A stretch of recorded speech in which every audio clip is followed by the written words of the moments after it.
สบายดีเนาะมื้อนี้เฮามาต่อข้อที่6คำถามเพิ่นว่าจานมน A B C 3แผ่นซึ่งมีรัศมีแม่น30ซน20ซน10ซนตามลำดับได้ไว้ขนานกันและบรรดาเม็ดใจกลางประกอบเป็นเส้นสื่อเส้นหนึ่ง A กระจายแสงเนาะ B และ C กันแสงระยะห่าง AB บ่เปลี่ยนแปลงเท่ากับ 1.2 เมตรจงคิดระยะ BC ใน2กรณีคือกรณีทมิตกรณีที่1แม่น C อยู่เงามืดอย่างเต็มส่วนกรณีที่2แม่นอยู่ในเงามัวอย่างเต็มส่วนเมื่อ BC เท่ากับ 0.6 เมตร C จะอยู่บอนแจ้งหรือบอนมืดขึ้นอะไรเนาะฉะนั้นเฮามาเบิ่งบทเลขเลยนี่เฮามาแก้ข้อที่6เนาะจากคำถามและเอารูปรัศมีของ A เท่ากับ30ซนและรัศมีของ B เท่ากับ20ซนและรัศมีของ C เท่ากับ10ซนเนาะและระยะห่างของ AB เราจะได้คือ 1.2 เมตรเขาเปลี่ยนเป็นซนติจะได้120ซนเนาะเพิ่นต้องการสอบตามคำถามนี่เนาะเพิ่นให้สอบ BC กรณีว่า C แม่นอยู่เงามือเต็มส่วนคอแม่นสอบ BC กรณีอยู่4มันอยู่เงาหัวเต็มส่วนเนาะจากการแต่งรูปเขาได้จังซี่เนาะเพิ่นวางจาน3จานเนาะเอาไปและรัศมีมัน30 20 10ตามลำดับของก็แม่นเพิ่นให้สอบ BC เนาะฉะนั้นเราสังเกตตามรูปเราจะวางเป็นสุด OA เท่ากับ AB บวกให้ OB เป็นสุดคนหนึ่งเนาะหลังจากนั้นเราสังเกตรูปสามแยก A A ขีด O และรูปสามแยก B B ขีด O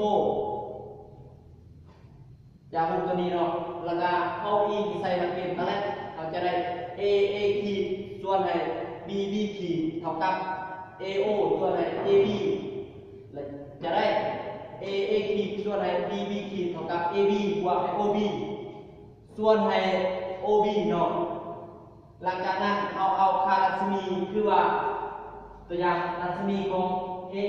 และรัศมีของ B ไปแทนใส่นี่เนาะเราจะได้30เป็น30แม่นรัศมีของ A 20แม่นรัศมีของจาน C เนาะแล้วก็เท่ากับ120แม่นเนี่ย120แม่นระยะห่างของ A กับ B บวกให้ OB ส่วนให้ OB เท่ากับต้องการทอน OB เนาะคูณกล้วยตัวนี้คูณกล้วยเนาะเราจะได้30 OB เท่ากับ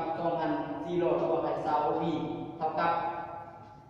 20กับ30เหลือ10เนาะ10 OB เท่ากับ2,400 OB เท่ากับ240หรือ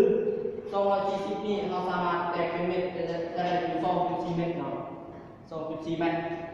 ข้ออันนี้ข้อไม่ได้สอบ BC กรณีว่า C มันอยู่เงาหัวเต็มส่วนเนาะ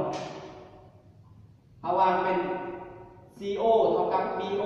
ลบให้ BC เนาะตามมุมนี่เนาะตามมุมเองหลังจากนั้นเราสังเกตดู BB ขีด O และ CC ขีด O เขาอีกใส่ระเบียนตาแรกอีกนึงเนาะ BB ขีดส่วนให้ CC ขีดเท่ากับ BO ส่วนให้ CO ซึ่งว่า20ส่วนให้10เท่ากับ210เราจะได้ BC เท่ากับ240ส่วนให้2เท่ากับ120หรือ 1.2 เมตรในคำถามเป็นว่าถ้ากรณี BC เท่ากับ 0.6 เมตร C มันจะอยู่ไสเนาะแสดงว่าเขาเบิ่งว่าโอ้ BC มันออกอยู่ 1.2 เนาะ